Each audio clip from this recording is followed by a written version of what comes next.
네, 여러분 안녕하세요. 보세사 담당하고 있는 안준호 관세사입니다. 오늘부터 저와 함께 보세사 강의를 같이 수강하실 텐데요. 제가 되게 쉽고 여러분들 그 수업의 목적에 맞게끔 정리해 드릴 테니까 저를 잘 믿고 따라와 주시면은 반드시 합격할 수 있을 거라고 생각이 듭니다. 저희 첫 과목부터 바로 시작하도록 할게요. 제 1과목입니다. 수출입 통관 절차라고 나와 있는데요. 수출입 통관 절차 같은 경우는 저희 이제 관세법에 관련된 부분이다라고 얘기를 할 수 있겠고요. 여기 같은 경우는 내용이 이제 처음 접하시는 분들은 그렇게 조금 쉽지 않다라고 느낄 수가 있는데 제가 쉽게 말씀드려 볼 테니까 잘 듣고 따라와 주시면 좋을 것 같습니다. 첫 번째 총칙부터 같이 볼게요. 총칙 또는 통칙이라 부르는 부분이 있습니다. 관세법이라고 하는 것에 대해서 간략하게 먼저 말씀드릴게요.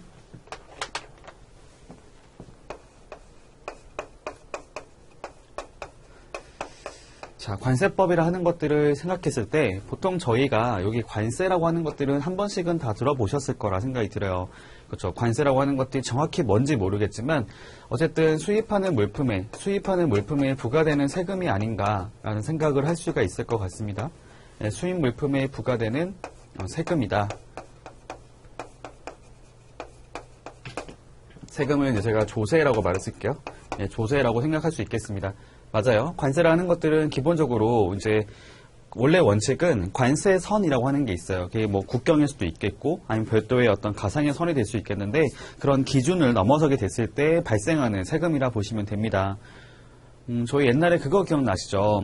그 봉이 김선달이라고 하는 게 있잖아요. 거기 보면은 이제 그 어떤 그 뭐죠? 이렇게 특정 지역을 강을 이렇게 건너게 됐을 때 이렇게 돈을 내게 통행세 같은 거 내고 하는 게 있었잖아요. 마찬가지로 저희가 국경을 넘어서게 됐을 때 넘기 전에 이제 세금을 부과시켜가지고 세금을 납부한다고 보시면 되겠습니다. 그래서 원래는 이제 저희가 수입하는 거 말고도 수출하거나 이렇게 통과를 하는 경우도 세금을 부과할 수가 있는데 우리나라 같은 경우는 현재 수입하는 물품에만 관세를 부과하고 있습니다. 그래서 우리나라에서는 수입 물품에 부과되는 조세, 세금 이렇게 말하면 관세라고 부를 수가 있겠고요. 관세법이라는 것들은 이제 관세에 관련된 기본적인 이제 관세를 부과하고 징수하는 내용들을 주로 담고 있을 겁니다. 저희가 이제 관세라는 것들은 관세법이라는 것들은 크게 두 가지로 얘기할 수 있겠거든요. 첫 번째로는 관세에 관련된 관세의 부과와 징수입니다. 부과와 징수의 차이점은 부과라고 하는 것들은 이제 세액을 확정하는 것을 말을 하는데요. 제가 쉽게 말씀드려 보면은 제가 여러분들한테 얼마를 내세요라고 말하게 되면 이거는 부과라고 이해하시면 되고요. 그다음에 그렇게 부과한 것을 이렇게 걷어가는 것을 징수라고 이해하시면 됩니다. 그래서 관세를 부과하고 징수하는 것이 하나가 될 것이고 그리고 그런 것이 있어요. 저희가 관세법 같은 경우는 관세를 부과하고 징수하는 것도 있지만 저희가 물품을 이렇게 수출하거나 수입하게 됐을 때 관련 절차들이 필요할 수가 있잖아요. 그래서 그런 것들을 그러니까 수출입 물품의 통관이라고 말을 쓰거든요. 수출하거나 수입하는 물품에 대한 그런 관련 절차들, 통관 절차를 규정하는 것을 목적으로 하고 있습니다. 근데 주의할 게 뭐냐면은 관세법의 목적에 가서 보면 이 통관 절차라고 하는 것들이 제가 두 가지를 가지고 여쭤볼 테니까 두 개 중에 어떤 것이 맞는지 생각해 보세요. 여기 첫 번째 같은 경우는 신속하게 통관할 것을 요구한다. 두 번째, 목적으로 한다. 두 번째로는 적정한 통관을 목적으로 한다. 라고 얘기를 해봤을 때 보통은 신속한이라고 하는 것들을 떠올릴 수가 있는데요. 사실은 신속한이 아니라 적정한 통관을 목적으로 하게 되어 있습니다. 물론 저희가 신속하게 하면 좋겠죠. 많은 어차피 물건이라는 것들이 개인의 어떤 재산이 되는 거잖아요. 재산에 대해서 이렇게 빠르게 사용할 수 있도록 해주면 좋기는 하지만 근데 그건 있어요. 우리나라에서 물건이 나가는 것들은 덜 할 수가 있긴 하지만 그래도 우리나라 나갔던 물건들이 현재 나가가지고 문제가 발생을 하면 우리나라 어떤 이미지에 문제가 좀 있을 수가 있을 것 같고요. 반대로 이제 외국에서 국내로 들어오는 물건이 있다고 했을 경우는 그 물건은 우리나라 국민들이 실제로 사용하는 물건이 될 수 있기 때문에 그 어떤 위험한 물건이 들어오게 됐을 때는 그로 인한 피해를 당할 수가 있기 때문에 이걸 관리하고 있는 그 기관에서는 당연히 이제 반입 자체를 제한할 수 있는 부분이 생길 수가 있다고 보시면 되겠습니다. 그래서 이렇게 빠르게 물건을 가져나가는 것보다는 적정하게, 그렇죠? 여기에 관련된 절차와 법에 따라서 적정하게 물품을 가져갈 수 있도록 하는 것을 요구한다고 보시면 될 것 같아요. 그래서 신속한이란 표현이 아니라 적정한 물품의 통관을 이제 하는 것을 목적으로 한다라는 겁니다.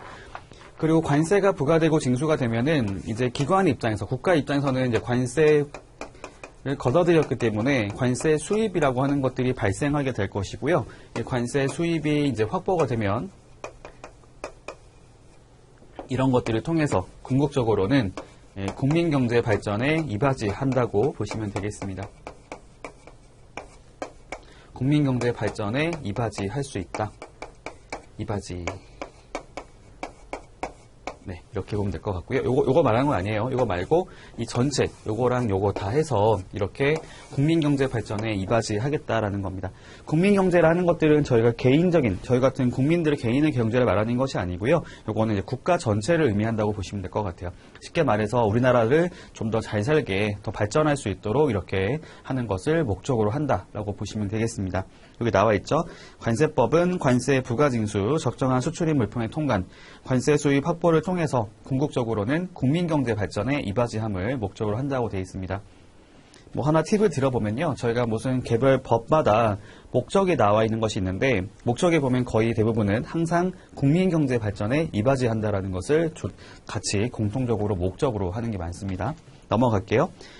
자, 두 번째 이제 관세에 대한 의의와 분류가 나와 있습니다.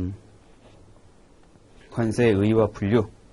밑에 가보면 이제 그 말 나와 있죠. 아까 제가 말씀드렸던 것처럼 기본적으로 관세라고 하는 것들은 뭐 국경이라든지 특정 지역을 이렇게 통과하게 됐을 때 뭐 저희가 관세선이라 부르는 그것을 통과하게 됐을 때 부과하는 세금을 말하기 때문에 뭐 사실 수출하거나 수입하거나 반송하는 경우에 다 부과를 할 수가 있는데요. 우리나라 같은 경우는 현재 수입하는 물품에만 부과하고 있지만 다른 나라들은 수출하는 물건에도 관세를 부과할 수 있다는 것을 조금 생각하시면 좋겠고요. 밑에 관세 성격 보겠습니다. 성격. 관세는 국가가 부과하고 징수한다. 네, 그래서 이거를 저희가 국세라고 말을 쓰고 있죠. 국세. 두 번째, 재정 수입 조달을 목적으로 한다. 그다음에 세 번째, 관세는 법률 또는 조약에 의해서 강제적으로 부과하고 징수된다. 네, 그렇습니다. 사실은 내가 관세를 내고 싶지 않다라고 해서 내지 않는 게 아니거든요.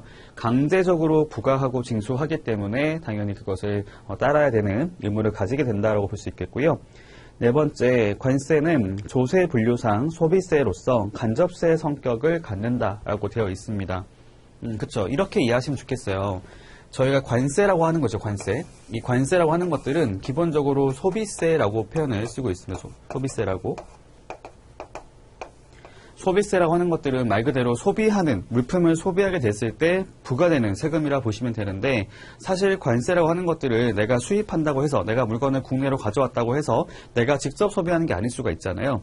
내가 이거를 국내에서 또 유통할 수 있기 때문에 그걸 판매를 하게 되면 그걸 구매한 사람이 소비자가 될 수 있단 말이죠. 그래서 이 물품에 대해서 기본적으로 수입자가 소비자가 될 수도 있지만 일반적으로는 내가 자가 사용하는 것이 아니라면 이거는 다 국내에서 유통이 된다고 보시면 되고요. 그래서 소비를 하는 사람이 아니지만 관세를 부담하게 된다고 보시면 됩니다. 그렇기 때문에 이거를 전가시키는 역할로 가는 거죠. 내가 수입자라고 한다면 내가 부담했던 세금이 있으면은 그거를 반영해서 내가 물건을 판매할 때 관세를 포함해서 물품을 이제 판매하는 형태로 갈 거란 말이죠. 그래서 그렇게 하다 보면 이게 전가가 되겠죠. 내가 부담했던 수입자가 부담했던 세금을 이제 다른 제3자에게 전가시키는 형태로 가기 때문에 이거를 간접세 성격을 갖는다라고 명칭을 쓰고 있어요. 용어 쓰고 있고요. 다섯 번째, 관세는 관세 영역을 전제로 한다. 이게 무슨 말을 의미하는 거냐면요. 저희가 관세라고 하는 것들은 나중에 설명드리겠지만 저희가 보세제도라고 하는 게 있어요. 보세제도. 당연히 저희가 시험이 보세사이기 때문에 보세라는 것은 알고 계시겠죠. 보세라고 하는 말은 한마디로 말씀드려보면은 이렇게 정리할 수 있을 것 같아요. 관세 부과를 유예하는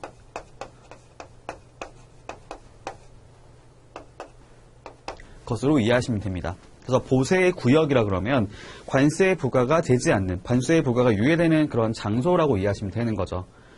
그래서 관세 영역을 전제로 한다는 말이 뭐냐면 저희가 보세 제도와 같은 것이 있잖아요. 그래서 이거는 반드시 모든 지역을 말하는 것이 아니라 관세 영역이라고 해서 관세가 부과되는 장소를 전제로 한다라는 겁니다.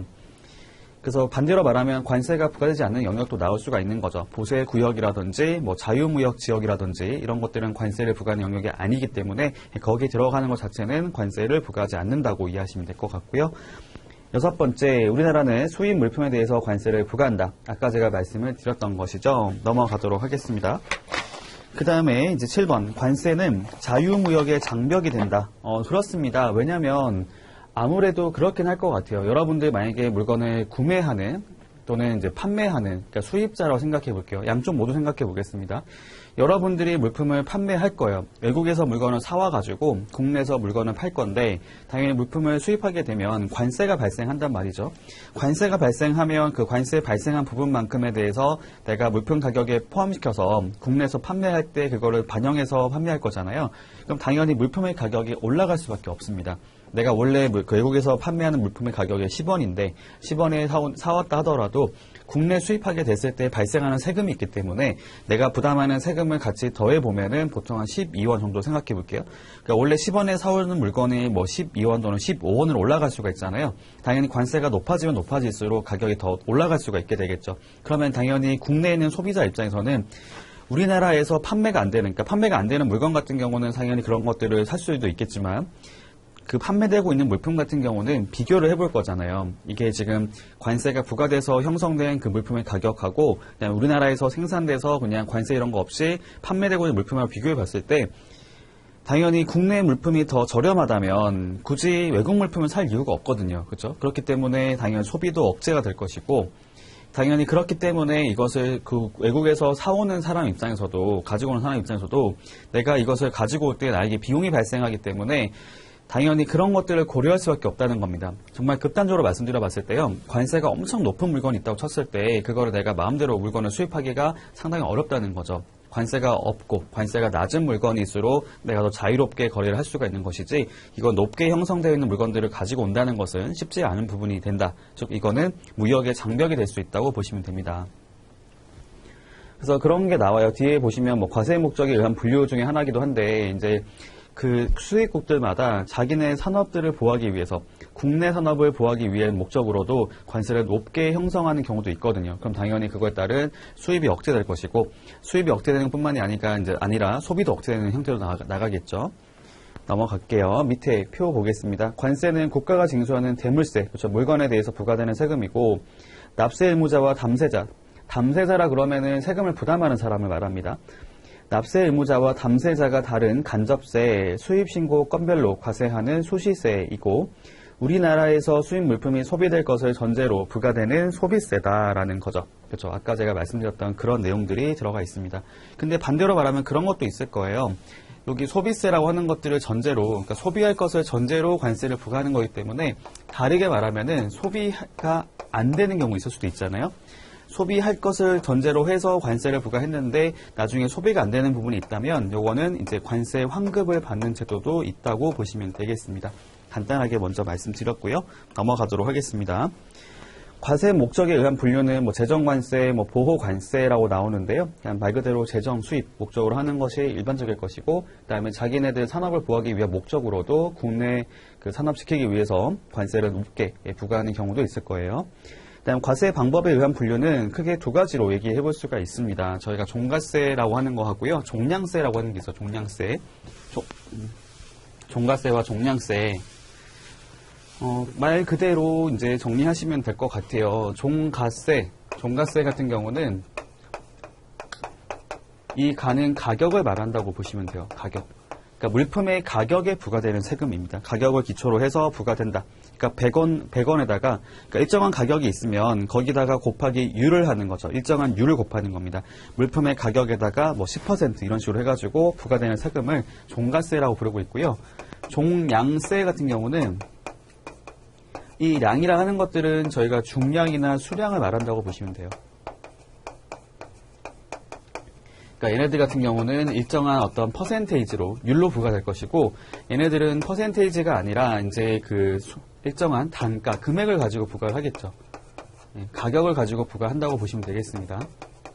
예를 들면은 뭐 킬로그램당 얼마 이렇게 부과하는 거죠. 킬로그램당 뭐 10원, 뭐 20원 이런 식으로 그렇게 하는 것을 종량세라 부르고 있는데요. 우리나라 현재 지금 그 수입하는 물품에 부과되는 관세 같은 경우는 대부분은 종가세 형태를 갖고 있고요. 일부 예외적으로 이제 뭐 촬영된 영화 필름이라든지 뭐 비디오 테이프 이런 것들만 예외적으로 수량에 따라서 부과하는 형태를 갖고 있습니다. 그래서 대부분은 종가세로 구분한다고 보시면 될 것 같고요. 그리고 이제 여기 밑에 가보면 나오는 게 뭐냐면은 이러한 종가세와 종량세를 가지고 조금 더 살펴봤을 때 단일하게 하나만 부과되는 세금이 단일세라 부르고요. 이런 것들을 같이 혼합해서 부과하는 세금을 단일세 또는 이제 거기 혼합세라고 명칭을 쓰고 있습니다. 혼합세 같은 경우는 그게 두 가지로 나눌 수가 있는데요. 선택세라고 하는 것이 있고요. 복합세라고 하는 것이 있어요. 단일세라고 하는 것들을 아까 저희 봤었던 것처럼 이제 특정 물품에 대해서 하나만 부과되는 거 있잖아요. 아까 종가세면 종가세, 종량세면 종량세 중에서 어느 하나만 이제 정해진 것들을 말하는 것이고, 혼합세라고 하는 것들은 두 가지를 같이 혼합해서 부과하는 것인데, 선택세라는 것들은 그 중에서 이제 유리한 방식을 택해서 유리한 것을 골라서 부과되는 세금을 말합니다. 이 유리라는 것들은 보통 이제 높은 세율을 말하겠죠. 복합세 같은 경우는 이제 두 가지를 합산한다고 보시면 돼요. 두 가지를 더해서 부과하는 형태라고 이해하시면 되겠습니다. 내용 간단하게 정리하고 가도록 하고요. 넘어가겠습니다. 그 다음에 관세법의 성격이 나오는데요. 이거 같은 경우는 이 자체를 물어보진 않는데 사실은 뭐 내용 자체를 이해할 필요는 있을 것 같아요. 저희가 관세 여기 넘겨보시면 표가 하나 나오는데요. 이 표로 가보시면은 그런 게 있습니다. 저희가 얼핏 생각해 보기로는 관세법이라는 것들은 이제 관세에 관련된 부분들, 관세 부과 징수 관련된 부분들, 그다음에 통관 절차에 관련된 부분들이 있을 거다라고 생각할 수가 있는데, 물론 그런 것들이 기본이 되고요. 그런 것들을 가지고 이제 여러 가지가 또 추가되는 것이 뭐가 있냐면은, 저희가 기본적으로 법을 어기게 되면은 처벌을 받을 수가 있잖아요. 그래서 그런 처벌에 관련된 내용도 당연히 들어가 있습니다. 그런 것들을 저희가 이제 형사법적 성격이라 말을 쓰거든요. 형사법적 성격, 벌칙. 그다음에 그런 것도 있어요. 나중에 뒤에 나오는 거긴 하지만 세관 공무원이 이렇게 관세범이라 부르는 것이 있는데요. 관세범이라는 것들은 관세에 관련된 법을 또는 관세 행정기관에서 요구했던 그 명령을 위반한 자를 저희가 관세범이라 부르는데, 관세범을 조사하고 뭐 이렇게 하는 것들 있잖아요. 조사를 하는 부분들까지도 저희가 이제 두는 것이 있거든요. 예, 그런 것들은 여기 나와 있는 형사법적 성격이라고 부를 수가 있겠고요. 그 다음에 그런 것도 있어요. 저희가 이제 관세라고 하는 것들이 우리나라만 부과하는 것이 아니라 전 세계적으로 같이 부과하고 있는 거기도 하고요. 여기 보면은 이제 그러다 보니까 각 국가들마다 개별적으로 뭔가를 하기보다도 같이 공통적으로 하는 것들로 반영하는 것도 있어요. 여기 보면은 이제 그걸 저희가 국제법 수용적 성격이라 말을 쓰는데, 관세평가라고 하는 것들은 아까 제가 언급했었던 이 종가세라고 하죠. 종가세에 대한 그 과세 가격, 그러니까 물품의 가격, 관세를 부과하기 위한 가격을 저희가 과세 가격이라 말을 쓰는데요. 과세 가격에 이제 산출하는 방법과 그런 원리 같은 것들, 원칙 같은 것들을 정하는 것을 저희가 관세평가라 말을 쓰고 있는데요. 관세평가 같은 경우는 우리나라에서만 단독으로 하는 것이 아니고 전 세계적으로 이제 거기에 협정에 가입되어 있는 협약국들끼리는 이렇게 공통적인 내용들을 적용하는 것이 있는데, 그런 것들을 관세법으로 수용을 해가지고 그 협정에 나와 있는 것들, 협약에 나와 있는 것들을 기초로 해서 관세법의 내용을 두고 있다고 보시면 되겠습니다. 그러니까 말 그대로 국제법, 그러니까 협약이라 부르는 것들은 국제법이잖아요. 국제법을 수용하는 내용이 있다라고 보시면 될 것 같고요. 그거 말고도 뭐 덤핑 방지 관세라든지 원산지 뭐 결정이라든지 아니면 지식재산권에 관련된 부분이라든지 이런 것들도 같이 수용해서 내용들이 나와 있는 것이 있다 보니까 관세법 안에서는 국제법을 수용하는 내용도 들어가 있구나라고 볼 수 있겠고요. 그다음에 통치법적 성격이라는 것들은 이제 기본적으로 관세에 관련된 뭐 기본적인 사항이라든지 공통적인 사항들을 다루고 있는 것이 있고, 그다음에 저희가 이제 불복 청구라 말을 쓰는 것이 있는데요. 저희가 행정기관에서 어떤 것을 처분하게 됐을 때를 제가 행정처분이라 말을 쓰는데, 행정처분 자체가 부당할 수도 있단 말이죠. 그러니까 물론 행정기관에서는 이것이 적정하다고 봐서 처분을 내렸겠지만, 그걸 당하는 사람 입장에서는 이것이 그 법에 따라서 해석해 봤을 때 그게 과연 옳은 것인지, 그 적법한 것인지 합당한 것인지를 확인해 보는 것이 필요할 수 있기 때문에 그런 거에 대한 구제 수단을 두는 것이 있어요. 그래서 저희가 이제 불복 청구라 말을 쓰는데요. 나는 거기에 승복할 수 없다, 불복한다라고 하는 것이 있는데, 그런 것들은 여기 나와 있는 소송법적인 성격을 갖고 있다라고 얘기를 할 수가 있겠습니다. 뭐 이런 것들을 물어보진 않기 때문에 그냥 개념 정도만 알고 계시면 될 것 같고요. 넘어가겠습니다. 자, 그 다음에 용어의 정의가 나오는데요. 용어의 정의는 굉장히 중요합니다. 저희 시험에 자주 나오는 거기 때문에 제가 어디가 포인트인지 포인트를 위주로 해서 말씀드릴 테니까요. 반드시 여기는 꼭 정리를 하고 들어가셔야 돼요. 설명을 드려보도록 하겠습니다. 내용 근데 어렵지 않아요. 네, 어렵지 않기 때문에 제가 쉽게 설명드릴 테니까 듣고 잘 정리해 주시면 좋겠습니다. 저만 쉽다고 말하는지 모르겠지만 어렵지 않으실 거예요. 첫 번째, 여기 보니까 가장 기본이 되는 거긴 한데요. 저희가 이제 수입이라 부르는 수입의 정의가 나오는 게 있어요. 수입. 수입이라는 것들은 보통 말을 하기로 어떻게 생각할 수 있냐면은 외국에서 국내로 물건을 가지고 오는 거 이렇게 이해할 수 있거든요. 그걸 저희가 이제 반입이라고 말했어요. 반입. 근데 반입만 말하는 건 아니고 반입 말고도 이제 그 물건을 소비하거나 사용하는 경우도 저희가 수입으로 정의하고 있습니다. 크게 구분 지어보면 수입은 반입 또는 소비 또는 사용, 그러니까 반입과 소비 또는 사용이라는 것으로 나눠볼 수가 있겠고요. 이 반입이라는 것들은 기본적으로는 우리나라에 반입하는 것을 말한다라고 얘기를 할 수가 있을 것 같아요. 우리나라에 반입하는 것이다. 이때 말하는 우리나라라고 하는 것들은 이제 우리나라 주권이 미치는 곳을 말한다라고 보시면 돼요.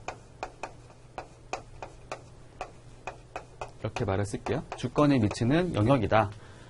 그러면 이런 것도 있겠네요. 영토. 기본적으로 땅이 있을 거고요. 땅, 그 다음에 바다, 영해도 있을 거고, 영공도 있을 거고요. 그죠? 이런 것들을 다 합쳐서 우리나라라고 표현을 쓰고 있는데, 우리나라에 이제 물품을 반입하는 것인데, 이 물품이라는 거 대상이죠, 대상. 이 대상이라는 것들은 저희가 외국 물품이라고 말을 쓰는 게 있거든요. 외국 물품. 일단 쉽게 생각해 보시면은 외국에서 가지고 온 물건들, 이거 제가 외국 물품이라고 이해하시면 될 것 같고요. 이 대상이라 하는 것들이 이걸 가지고 특정한 행위를 하게 됐을 때라고 이해하시면 될 것 같아요. 그러니까 대상이 있고 행위가 있습니다. 이 행위. 첫 번째가 반입이었던 거죠. 첫 번째, 우리나라에 반입하는 거, 우리나라의 외국 물품을 반입하는 것은 수입으로 분류하고 있습니다. 그런데 그런 게 있어요. 아까 제가 잠깐 언급했었는데 보세구역이라고 하는 것이 있거든요. 보세구역. 보세라고 하는 것들은 관세 부과가 유예되는 곳을 말하는데 보세구역은 관세 부과가 유예되는 장소라고 이해하시면 되거든요. 그 말인즉슨 보세구역이라고 하는 것들은 여기에 물건을 갖다 놓는 것 자체는 관세를 부과하지 않는 것을 말하기 때문에 만약에 보세구역을 경유하게 됐다라고 하게 됐을 때는 그때는 보세구역에 들어가는 것만으로는 아니고요. 보세구역으로부터의 반입을 저희가 수입으로 분류하고 있습니다. 여기가 핵심이죠. 보세구역으로부터. 그 말이 뭐냐면 보세구역에 물품을 반입하는 것, 외국물품 반입하는 것 자체는 수입이 아니에요. 근데 그걸 가지고 보세구역이 아닌 그 밖의 장소죠. 다른 장소로 물품을 반입하게 되는 것은 그때는 수입에 해당된다고 보시면 됩니다. 그 내용을 가지고 있는 거고요. 자, 그러면 헷갈리는 게 뭐냐면은, 아니, 지금 여기서 보니까 보세구역을 경유했을 때라고 돼 있는데, 아니, 보세구역도 우리나라의 주권이 미친 영역인데, 왜 이걸 나눠서 쓰는 건지 헷갈릴 수가 있잖아요. 근데 이렇게 이해하시면 되죠. 보세구역을 경유한다. 이거는 사실 기본이라고 볼 수 있거든요. 무슨 말씀 드리는 거냐면은, 저희가 물건이 외국에서 국내로 들어온다고 가정해 봤을 때, 이런 절차를 밟게 될 거예요. 물품이 우리나라에 입항이 될 것이고, 입항된 물건을 저희가 이제 물건을 선박이라든지 항공기에서 내리는 것을 할 것이고, 요거 가지고 이제 근처에 있는, 원래 지정되어 있었던 그 보세구역에 반입을 하게 되어 있거든요. 그러니까 저희가 수입하는 물건 같은 경우 있잖아요. 보세구역에 다 들어가요. 보세구역에 들어가기 때문에, 보세구역에 들어가고 나서 만약에 수입 신고를 라고 한다면 세관의 어떤 심사 과정을 거쳐서 적정한지 보고 수입 신고를 이제 처리해주는 것을 저희가 수입 신고 수리라고 말을 쓰는데요. 수리 과정이 있고 나서부터는 이때는 이 물품을 해당 보세 구역에서 반출할 수 있다라고 이해하시면 되거든요.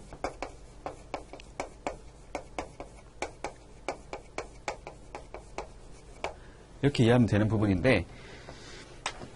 아까 제가 언급했던 것처럼 보세구역을 경유하는 일은 거의 100%라고 보면 돼요. 이게 항상 간다고 보시면 될 것 같고요. 근데 보세구역을 경유하지 않고 들어오는 상황이 발생하는 게 뭐가 있을까라고 이해할 수 있잖아요.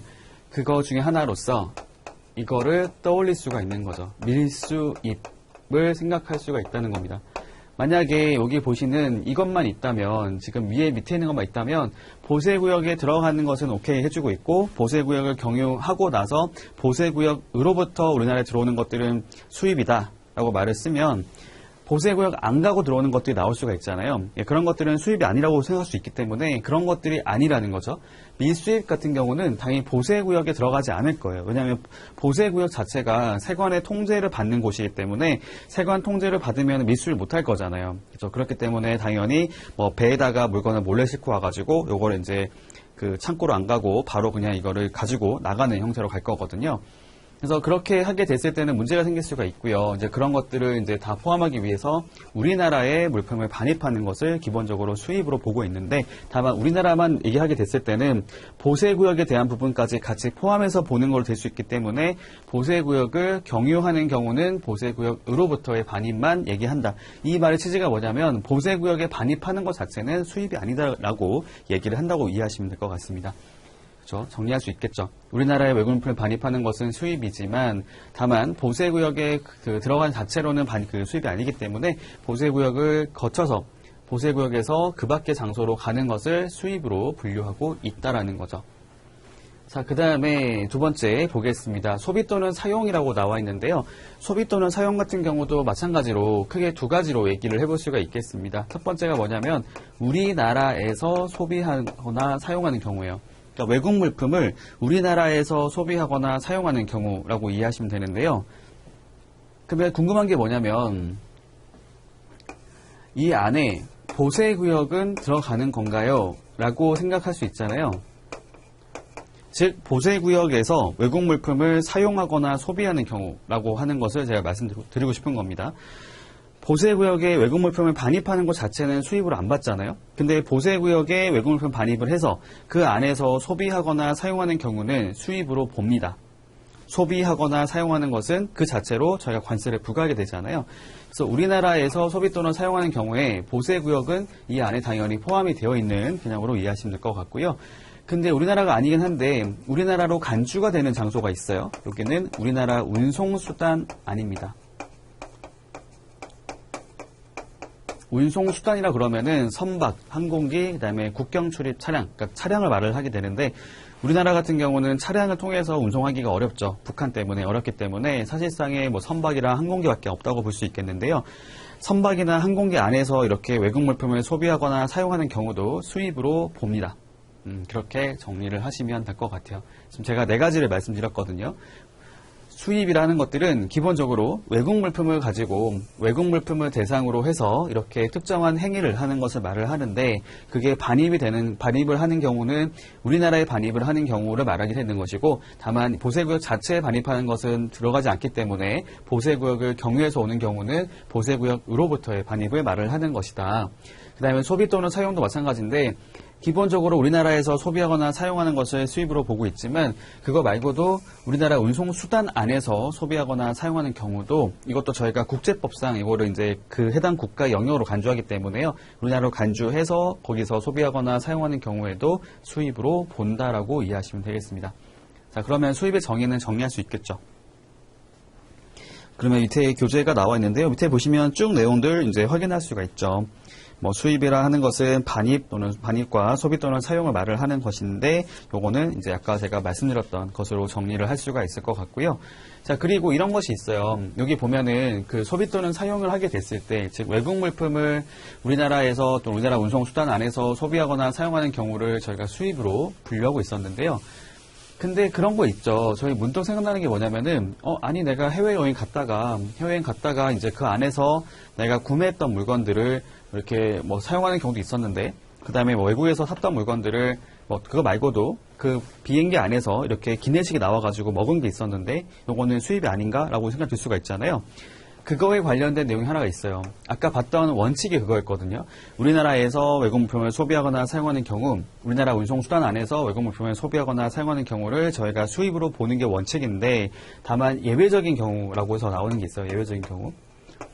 요거를 저희가 수입으로 보지 아니하는 이런 말을 쓰고 있습니다. 수입이 아니라는 거죠. 수입으로 보지 않는 보지 아니하는, 보지 않는, 수입, 그러니까 소비 또는 사용 이렇게 나오는 것이 있는데 요거는 총 4가지가 있는데요. 4가지가 있는데 요거는 정리할 때 제가 그 편의를 위해서 3개로 나눠가지고 설명을 드려보도록 하겠습니다.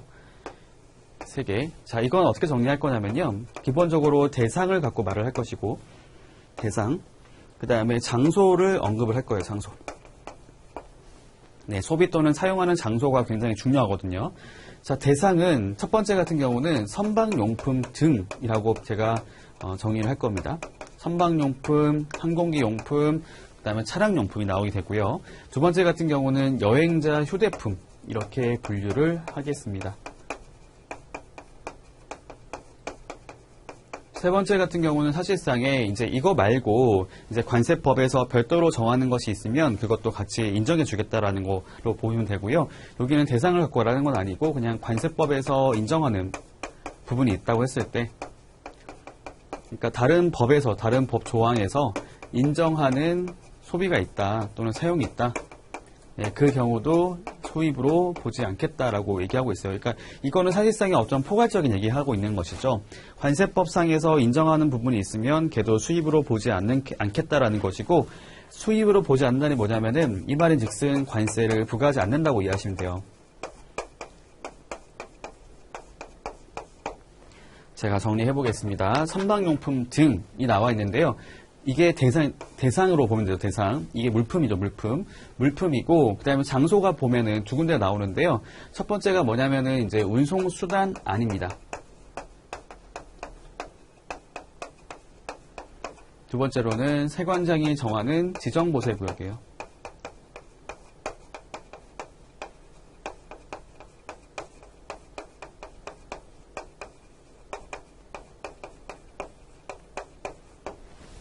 이렇게 정리할 수 있겠습니다. 자, 일단은 이걸 이해하기 위해서는 선박용품이 뭔지를 알고 계셔야 되는데요. 선박용품이 뭔지에 대한 정의가 뒤에 나와 있으니까 이걸 같이 먼저 보고 제가 설명을 드리겠습니다. 뒤로 넘겨보시면은 저희 선박용품에 대한 정의가 나오는데요. 어디를 보시면 되냐면은 목차로 봤을 때 7번 목차를 보시면 되겠습니다. 선박용품, 항공기용품, 차량용품이 나오는데 선박용품 정의 볼게요. 정의, 선박용품이란 음료, 식품, 연료, 소모품, 밧줄, 수령, 예비 부분품 및 부속품, 집기, 그 밖의 이와 유사한 물품으로서 해당 선박에서만 사용되는 것을 말한다 라고 되어 있습니다. 이게 무슨 말을 의미하는지 제가 간단하게 말씀드려 볼게요. 여러분들이 이제 선박을 운영하고 있는, 그러니까 실제로 운송을 하고 있는 운송인이라고 생각해 볼게요. 운송인. 그러니까 그 안에서의 어떤 선장이라고 생각해 보도록 하겠습니다. 여러분들이 이제 그 물건을 실어서 또는 사람을 실어가지고 이렇게 어딘가로 가게 될 텐데, 우리나라와 외국을 이렇게 왔다 갔다 할 텐데요. 왕래를 하게 될 텐데, 왕래를 하기 위해서는 당연히 기본적으로 필요한 그런 소모품이 나올 수가 있을 것 같아요. 가장 기본적으로는 연료가 필요할 것 같고요. 연료를 포함해서 그 안에서의 어떤 발생할 수 있는 상황을 대비해서 여러 가지 어떤 비품 같은 것들이 필요할 수 있을 것 같거든요. 그럼 그런 거에 대해서는 그 선박에서만 사용되는 것을 조건으로 해서 이제 세관의 어떤 확인을 받는 게 나올 수가 있는데요. 그거 저희가 선박용품이라고 말을 했습니다. 그러니까 쉽게 말씀드리면은 선박에서 사용하는 물품을 말을 하는데 선박용 비품 같은 걸 이해하시면 되고요. 그런 부분들을 저희가 선박용품이라고 표현을 쓰고 있습니다. 자, 여기 보시면 선박용품 말이 나온 김에 선박용품에 대해서 제가 간단하게 정리를 해드리고 갈게요.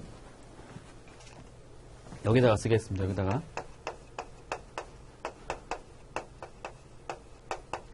아까 제가 뭐라고 말씀드렸던 거냐면은 선박용품이라는 것들은 그 선박에서 사용하는 물품을 말한다라고 보시면 되는데 그 종류가 여러 가지가 있어요. 근데 이거 제가 편의상 4가지로 구분해서 정리를 해보도록 하겠습니다. 선박용품 안에서 나오는 첫 번째가 뭐냐면은 이제 먹는 거라고 제가 표현을 쓸게요. 가볍게. 예, 먹는 거. 저희가 이제 실제로 먹는 것들. 두 번째로는 소모되는 거. 사실 소모란 말 자체가 되게 좀 포괄적이긴 한데요. 소모되는 것들. 세 번째 같은 경우는 이제 누군가를 구조를 하거나 아니면 수리를 하기 위한 목적의 것들. 네 번째 같은 경우는 그 밖의 것들. 이렇게 표현을 제가 나눠서 설명드리겠습니다. 여기 보시면 먹는 거 같은 경우는 2가지 정도로 얘기하고 있는데요. 음료와 식품이 나와요. 식품. 그래서 당연히 저희가 거기에 사람이 타 있잖아요. 그러니까 여객을 운송하는 것 뿐만이 아니라 제가 물건을 운송하는 경우에도 거기에 선장이 있을 거고, 그쵸, 기장이 있을 거고, 거기 그 직원들이 있기 때문에, 근무하는 그런 직원들이 있기 때문에, 승무원들이 있기 때문에, 당연히 그거에 따른 뭐 음식 같은 게 필요할 수 있잖아요. 예, 그런 것들, 마실 것들, 먹는 것들, 이런 것이 들어갈 것 같고요. 소모되는 것이라 말을 썼는데, 여기 보면 두 가지 정도로 얘기할 수 있거든요. 첫 번째가 뭐냐면, 연료. 그렇죠. 당연히 움직이려면 연료가 필요할 것이고요. 그 다음에 소모품이라고 표현을 쓰고 있습니다. 그 다음에 구조 또는 수리라고 했을 경우에 구조를 하기 위해서는 밧줄 같은 게 필요할 수 있을 것 같거든요. 밧줄. 예, 인명 구조를 위해서 밧줄. 그 다음에 수리를 하기 위해서는 제가 이걸 말씀드릴 필요가 있을 것 같아요. 저희가 이제 제가 자전거를 한번 예를 들어서 그려보도록 하겠습니다. 자전거 제가 그림을 잘 그리지 못해가지고. 자, 자전거라고 가정해 볼게요. 자전거인데, 저희가 이제 제가 어떤 말씀을 드리고 싶은 거냐면은, 제가 이제 부분품이란 표현하고, 개념하고, 부속품에 대한 개념을 말씀드리고 싶은 겁니다. 부분품과 부속품. 자, 부분품은 말 그대로 부분이죠, 부분. 영어로는 파트. 파트라고 말을 쓰고 있어요, 파트. 파트이기 때문에 당연히 특정 물품을 구성하는 것으로 이해를 하시면 돼요. 특정 물건을 구성한다. 그 말인즉슨 이제 파츠라고 말을 쓰는데, 여기서 파츠라 그러면은 이거가 되겠죠. 여기 보이는 자전거 같은 경우는 이런 바퀴라든지 아니면 여기 감겨있는 체인 같은 것들 있잖아요. 이런 것들을 저희가 부분품이라고 말을 씁니다. 부분품. 그리고 부속품 같은 경우는 사실 이거는 이제 반드시 있어야 하는 건 아닌데요. 근데 이것이 있으면은 특정한 기능을 이제 추가로 수행할 수 있는 것들을 말한다고 보시면 될 것 같고요. 자전거에서는 저희 이제 바구니 같은 거, 바구니. 수납이 가능한 그런 바구니 같은 게 있다고 쳤을 때 이 바구니를 부속품이라고 부른다고 보시면 되겠습니다. 이거 영어로 말씀드려보면 액세서리가 되거나 액세서리. 자, 그러면 이렇게 구분할 수 있겠네요. 부분품이라는 것들은 이제 그 어떤 물건을 구성하는 필수 요소가 될 것 같고요. 부속품 같은 경우는 필수는 아니긴 하지만 그래도 이것이 있으면 편리하기 때문에 선택할 수 있는 부분이라고 얘기할 수 있겠습니다. 그래서 이걸 나눠봤을 때 저희가 이제 물건이 고장 날 수 있잖아요. 그러니까 선박 또는 항공기 같은 경우에 어떤 사고 당할 수도 있는 부분이고 사고 당하지 않는다 하더라도 여러 가지 운항을 계속 하다 보면은 특정 부품이 이렇게 마모되거나 이제 손상이 발생할 수 있는 부분이 있기 때문에 그런 것들을 수리를 하기 위해서 이제 예비용의 부품과 그 다음에 부속품을 가지고 있을 수 있다고 보시면 되겠습니다. 여기서 나오는 것들은 수리용 이제 그냥 부분품이 아니고 여분으로 갖고 있는 예비 부분품이 있고요. 그리고 이제 부속품 같은 경우도 이제 교체를 할 수 있도록 이렇게 두는 것이 있어요. 예, 이것들은 구조나 수리를 위한 목적의 물건이다라고 얘기할 수 있겠고, 나머지 같은 경우는 이렇게 표현을 쓰고 있습니다. 집기. 집기와 그 밖에 유사한 것들, 이와 유사한 물품 이렇게 말을 써요.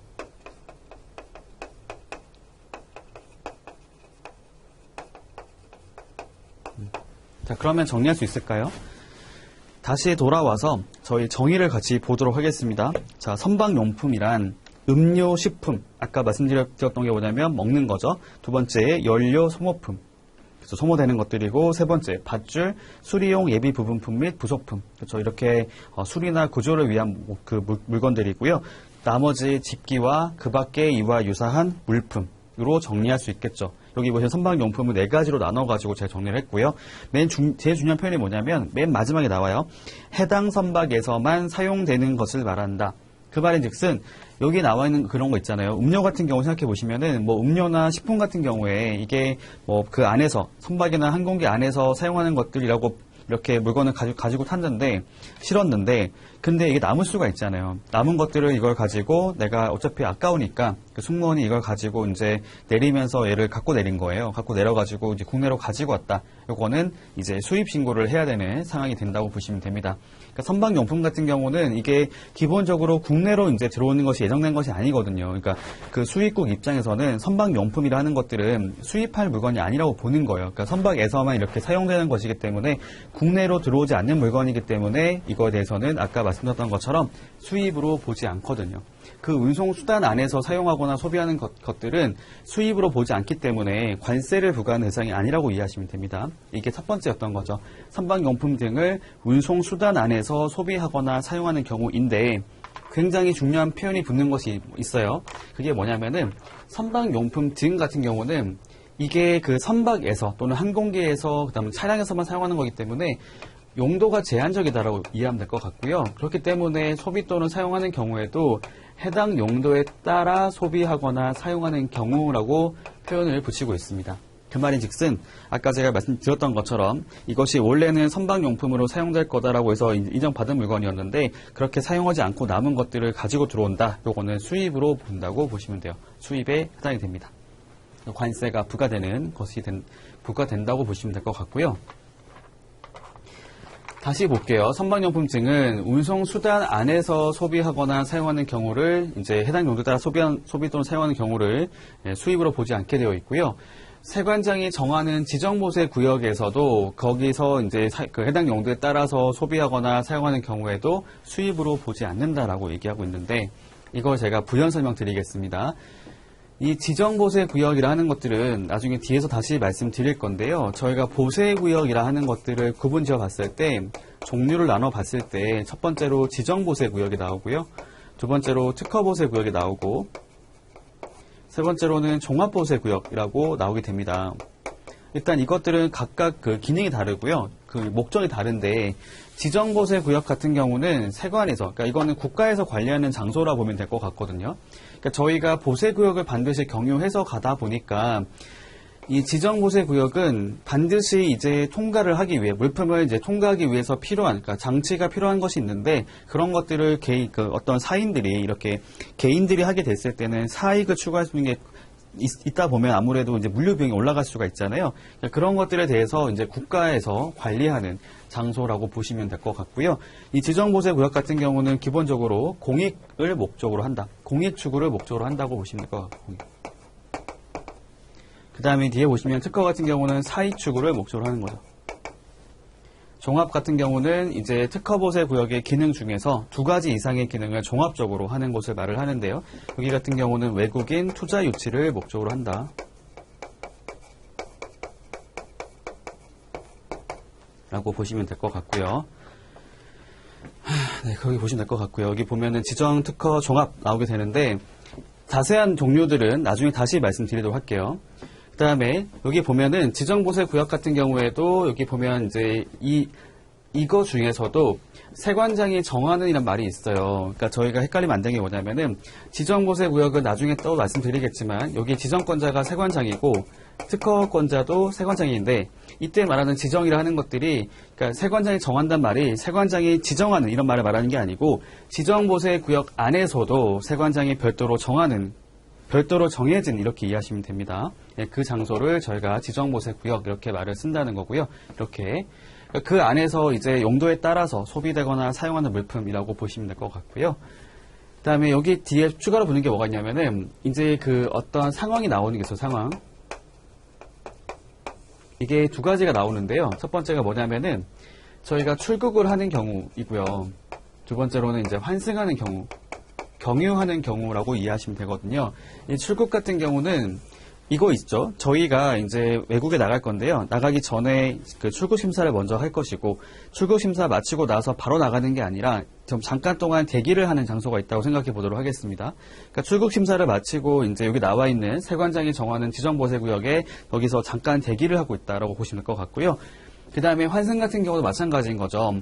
우리나라에 잠깐 들렀다가 나가는 것인데 그 왔다가 우리나라에 입국하고 나서 이제 입국이 아니라 우리나라 들어오고 나서 이제 다시 제3국으로 출발하려고 하고 있는데 거기서 또 똑같이 아까 보셨던 이 장소에서 대기를 하고 있는 경우라고 이해하시면 될 것 같아요. 그러니까 그런 자에게 아까 보셨던 선박용품 등을 이제 제공해서 해당 용도에 맞게끔 소비하거나 사용하는 경우라고 이해하시면 되겠습니다. 다시 앞으로 돌아가 보도록 할게요. 그런 것들을 저희가 수입으로 보지 않는 소비 또는 사용이라고 얘기를 하고 있고요. 여기 한번 가서 볼게요. 1번 선박용품, 항공기용품 또는 차량용품을 운송수단 안에서 그 용도에 따라 소비하거나 사용하는 경우 나오죠. 아까 제가 말씀드렸던 게 뭐냐면은 첫 번째 나눠보겠습니다. 1번에서 선박용품, 항공기용품 또는 차량용품을 제가 물품, 대상으로 얘기해보게 되면요. 그 뒤에 보시면 장소 나오죠. 운송수단 안에서. 그 뒤에 보시면 중요한 표현이 나옵니다. 그 용도에 따라. 이게 굉장히 중요한 표현이에요. 용도에 따라서 소비하거나 사용하는 경우는 수입으로 보지 않지만 그 용도가 아닌 다른 용도로 사용이 됐을 때는 얘는 수입으로 본다고 보시면 되겠습니다. 두 번째, 선박용품 등을, 그 다음에 그거 보면 세관장이 정하는 지정보세구역에서 나오죠. 세 번째가 뭐냐면 상황이 나와요. 상황. 출국 심사를 마치거나 우리나라에 입국하지 아니하고 우리나라를 경유해서 제3국으로 출발하려는 자에게 제공해서 뒤에 보시면 그 용도에 따라 소비하거나 사용하는 경우입니다. 그렇죠. 이렇게 보면은 똑같이 1번과 2번은 선박용품 등으로 같이 묶어볼 수가 있을 것 같고요. 세 번째 같은 경우는 여행자 휴대품이 나오는데 아까 제가 말씀드렸던 이거거든요. 여행자 휴대품을 똑같이 이 대상이죠. 장소를 말을 할 건데 이 장소 같은 경우는 이 두 군데가 나와요. 두 군데. 첫 번째가 뭐냐면 운송수단이 나오고요. 두 번째로는 관세 통로가 나옵니다. 제가 여러분들의 이해를 돕기 위해서 가볍게 한번 설명을 드려보도록 할게요.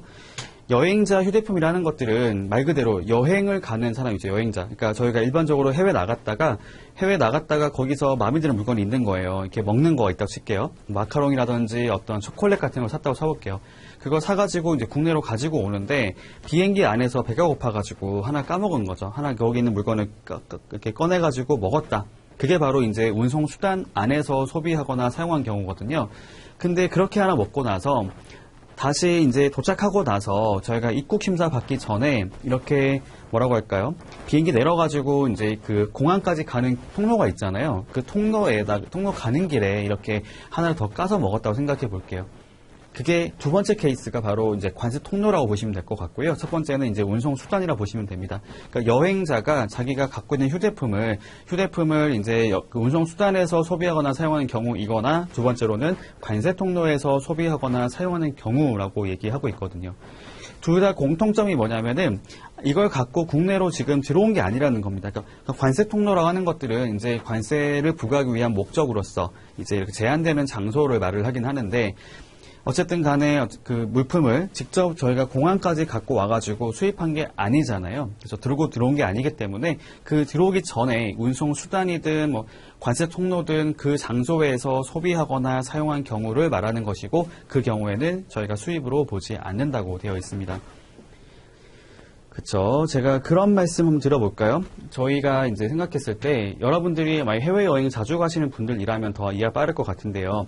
해외여행을 가는 길에 다시 돌아와가지고 저희가 그 장거리 여행 하다 보니까 그 안에서 이렇게 뭐 기내식이 나왔다고 했을 때 기내식 같은 경우는 아까 저희 말씀드렸던 이제 항공기 용품에 들어가거든요. 음료, 식품 들어가잖아요. 그런 것들이 이제 제공됐다고 했을 때 제가 그걸 먹었다고 해서 수입 신고하거나 관세를 납부하지 않잖아요. 그렇죠? 그렇게 이해하시면 될 것 같고요. 여러분들이 해외여행 갔다가 이제 물건 사서 돌아오는 길에 이렇게 비행기 안에서 뭔가를 꺼내 먹었다 하더라도 갑자기 승무원이 와가지고 수입 신고하라고 이렇게 얘기 안 하잖아요. 그렇죠? 그렇게 안 하고 별도로 세금을 내는 것도 아니고요. 예, 그렇게 이해하시면 되겠습니다. 사실 이런 것들을 이제 왜 그걸 수입으로 보지 않을까라고 생각해 봤을 때 아무래도 이제 그 보시면 아시겠지만 1번, 2번, 3번은 일반적인 수입 통관 절차를 밟는 게 아니거든요. 그러니까 보세구역에 가는 경우가 아니에요. 그러니까 제가 보통 말하는 물품을 가지고 와가지고 보세구역에 장치를 하고 이제 수입 신고를 하게 되는데 그런 상황이 발생한 것이 아니라 이제 1번과 2번은 선박용품 등이기 때문에 이제 운송을 하는 과정에서 필요한 것들을 그 용도에 따라 소비한 것을 말하게 되고요. 다음 두 번째 같은 경우는 여행자 휴대폰 같은 경우는 워낙 많기 때문에 저희가 개인들이 엄청 많을 거잖아요. 그러니까 이걸 개인들마다 수입 신고를 하게 만들고 관세를 부과하게 하게 됐을 때는 이게 엄청 일이 많아질 거거든요. 그렇기 때문에 여행자가 자가 소비를 하는 것들 있잖아요. 휴대한 것들 정도를 이렇게 소비하거나 사용하는 것들은 수입으로 보지 않겠다. 이건 예외적인 경우로 봐서 관세를 따로 징수하지 않겠다라고 이해하시면 되겠습니다. 그럼 정리할 수 있겠죠. 1번, 2번, 3번.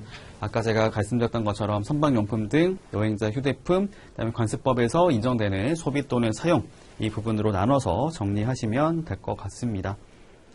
그 다음에 수입의 의제까지만 보고 다음 넘어가도록 할 건데요.